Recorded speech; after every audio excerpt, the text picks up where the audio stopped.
All right, so a lot of people have been asking me lately about this rig I'm throwing that's absolutely slaying the bass. So let me break this down for you real quick, what you need to tie it, how it works, and then I'll kind of give you a little bit of insight in how I throw it and work it once it's all tied and ready to go. So here's what you need. You need 2 swivels, 2 hooks, and you can see here I got a round bend and an extra wide gap. You can use either one. You also need 2 flukes and some leader line. Now when it comes to the hook, I'm using one of each just to show that it's possible to use both hooks. Whatever hook that you would normally tie a fluke onto that you like, use those hooks. So let's get into how to tie them. So, like I said, you're going to need 2 swivels, right?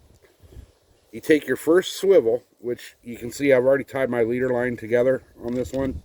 Normally I would tie this on the boat and, be good to go. Just tie it on the fly as I need to retie or whatever. Now you're going to have 2 different lengths of leader line as well, but that'll come into play here in a minute, and I'll explain what's going on. So your first swivel, okay? Now, like I said, you can pre-tie these, or you can tie them on the fly, on the bank, or on the boat, whatever. Your first swivel goes onto your main line, okay? And then you just slide that up the line a bit, let it go, let it do its thing. Then you're going to take your second swivel and actually tie that to your main line. And now, with the wind out here blowing like it is, it's kind of hard to tie a knot because it's blowing everything around. So I'll just tie a quick little cheese ball knot here just for demonstration purposes.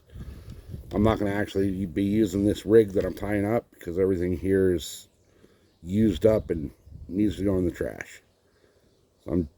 So you get both swivels tied on, and then you'll tie your leader lines. Like I said, I've pre-tied mine just for demonstration purposes on the video here.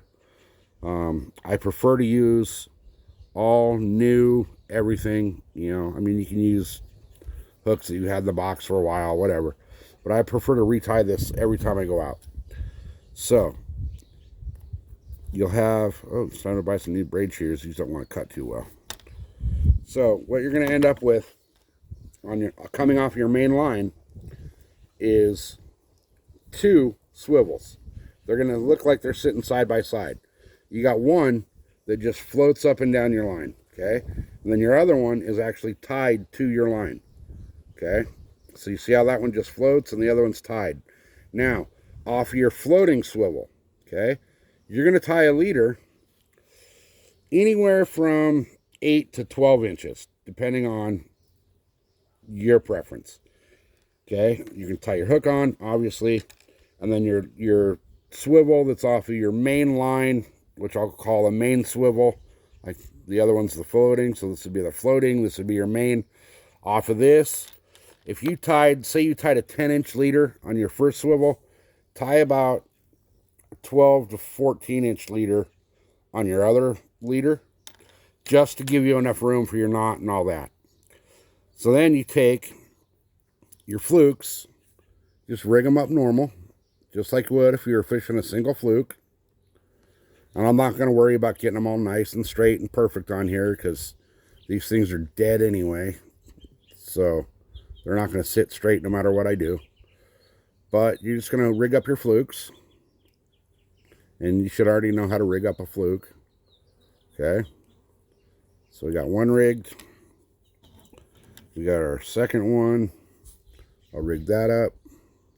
And I mean, when you're actually going out and you're going to throw this into the lake, make sure you get your flukes rigged up nice and straight. But for this video, this is just for demonstration. This rig will not be going in the water. These flukes, as you can see, are dead. But what you're going to end up with, you're going to have your 2 swivels, your 2 leaders, and then your flukes are going to sit like this. So what that does is when you throw that out and it's in the water, these things are going to do this little dance where it looks like they're chasing each other all around and dancing and playing and running away from the prey fish that you're going after. It does this just really cool little ballet like dance in the water. So the way you work this, okay, I work it a little different. You can throw it out I'll throw it out. I'll let it sink to whatever depth, you know, I count it down. They sink about a foot per second. So depending on what depth you're targeting, you know, let it sink to that depth. Once it's at that depth, I just kind of give it a little twitch, and pause, and then I'll take up the slack, and then I'll twitch, pause, and take up the slack. What that does is those things they're going to be in the water like this, parallel, you know, following each other, single file. And you give that little twitch, and they do this number. And they just crisscross and up and down and just this really cool little swimming, chasing each other, running away from bait fish. You work that thing all the way back to the boat, and you are going to catch fish on that rig. Now, if you have any questions about it, let me know.